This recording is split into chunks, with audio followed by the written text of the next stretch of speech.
What's up, everybody? Today I want to talk about Insomniac's decision to have Miles Morales be the main Spider-Man in their universe. You got it, Spider-Man. At the end of Spider-Man 2, we see that Peter wants to take time off and do his thing with MJ. And Miles makes it clear that he's got it. I got this. And he'll handle things in the city. You know, he's grown now. Hey, he wants to take care of things, and that's great. The other day, we're hit with news that Miles is actually going to be the main Spider-Man in this universe going forward. So what does Miles Morales being the main Spider-Man even mean, right? Considering we have Green Goblin coming in the next game, I can't imagine Peter not being in that game. You know, that's a discussion for another video, but basically, I believe if there's any connection between these games and the upcoming Wolverine games and any other Marvel IP games, when Spider-Man is involved, it will be Miles Morales. If Spider-Man is mentioned anywhere, they would be referring to Miles Morales. That's what I think it means, at least, and that's kind of just what we're gonna go with. I have a couple ideas on why this is happening, and to be honest, this whole topic has people split and very passionate on both sides. So remember, we're looking at this from the outside and just trying to see it for what it is or could be. This is a clip from IGN. It is them interviewing Brian Intihar, who is the creative director at Insomniac. And I want to show this clip so that we can see the relationship that Insomniac and Marvel has and the communication between the two. Is there anything that Marvel flat out shot down? Any ideas that were too out there, or just the team shot down internally, like Sand be it? No, nothing like you can't do this because of this X or Y or Z. I think it comes down to more of like, can we do it with the time we have and at the quality we want to hit? Like, for example, we talked to Marvel like, hey, you know what? You notice fire doesn't hurt the symbiote and Venom in this game. Like, for our universe, we're just going to keep it to high frequency sound. So, and we said, hey, Bill, Eric, Tim, our Marvel producers, are you guys cool? We just simplify it down to this. And like, yeah, as long as you guys explain it. So they do seem pretty lenient, and they seem like they have a good communication going between the two parties. But do we think that Marvel would let Insomniac do something as big as replace their most popular character in Spider-Man? Well, they must have, or did Marvel have this plan from the beginning? You know, maybe this is something that was made clear even before the first game. Miles was in the first game and got his powers in the first game. This really could have just been the plan from the start. But again, there's just no way Marvel would let this happen unless Marvel wanted it to happen. And since this is such a big deal, just, you know, for what it is, I can't imagine it not being something that was carefully planned, you know? So let's say that it is Marvel and this was the plan from the beginning. Why would they do this? You know, Peter's Spider-Man is a money machine, and that's really what this all comes down to. Anything comes down to. And a lot of people are going to assume it is a diversity push, right? And hey, we know that Marvel has been on a spree of diversifying their characters, whether for better or worse. That is what's happening. So I can't blame you if that's what you think, but I'd like to bring up an argument against this. Miles really is mainstream now. And maybe Disney and Marvel have data that shows Miles gaining more popularity with a younger demographic, and they want to cement him early on so that way that younger demographic can grow up with him like we did with Peter. Here we have a Google Trends chart showing the amount of web traffic coming in for the term Miles Morales worldwide for 5 years.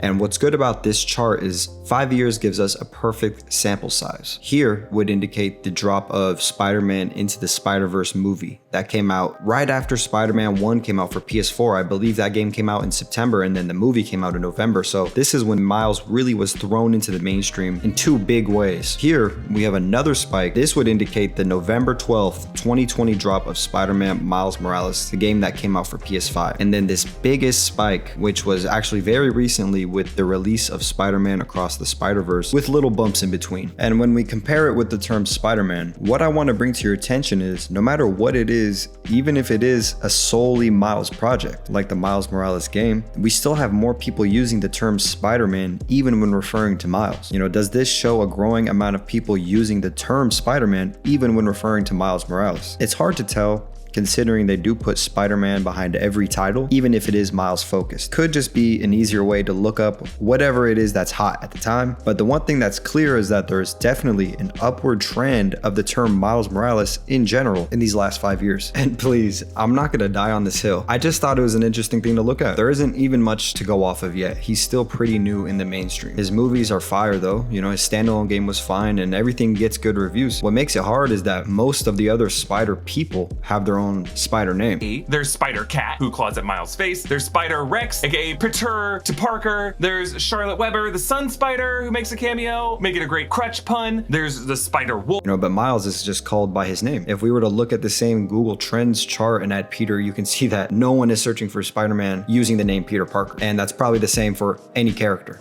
In the end, like I said in my short, I do trust Insomniac to a degree. Besides what they did to Miles' suit, It's time for a Miles Morales original, you know? and the whole Let's talk about the MJ missions a little bit. Okay, let's talk about it. Because you made her like the most OP character in the game. Let's just get it out there. She's OP. one-shot everybody, She's OP. I knew that she wasn't. Those missions weren't the fan favorites. We're gonna take on the challenge. We're gonna make people like playing as her. And if she's low OP, I don't give a shit. She's fine. I don't care. I felt like it would be taking an easy way out if we didn't make her play. To the point where I said we're gonna do it. I don't care. We'll cut other stuff because I want to make sure that it's important to show her be a capable hero. But like, you don't need to have powers to be a hero. In the original plan, she wasn't a playable character in the last mission, but we thought, hey, can we get all three of them working as a team? You know, in that final mission. So at the very end, she's there. She's OP. She's probably OP. I don't care. situation, I think they've done a good job with Spider-Man, and I've enjoyed everything so far. I don't like this idea. To me, it would be like if Sony randomly announced that Atreus will be the main character going forward instead of Kratos in the God of War games. Like, sure, maybe we do see it coming, but it's definitely something I would like to know beforehand. I see Miles as a sidekick, and I enjoy his standalone as a nice game that introduced the PS5, and I would look forward to another if they announced it. But if the universe is gonna expand with Wolverine and maybe a Fantastic Four game, I would prefer the main Spider-Man to be Peter Parker. The funny thing is, I probably relate more to Miles too. You know, if I had to kick it with one of them, it would probably be Miles, and if I had to choose a soundtrack in any situation, I'm going with a Miles soundtrack without a doubt. Peter is just Spider-Man to me, bro. I really can't see it any other way.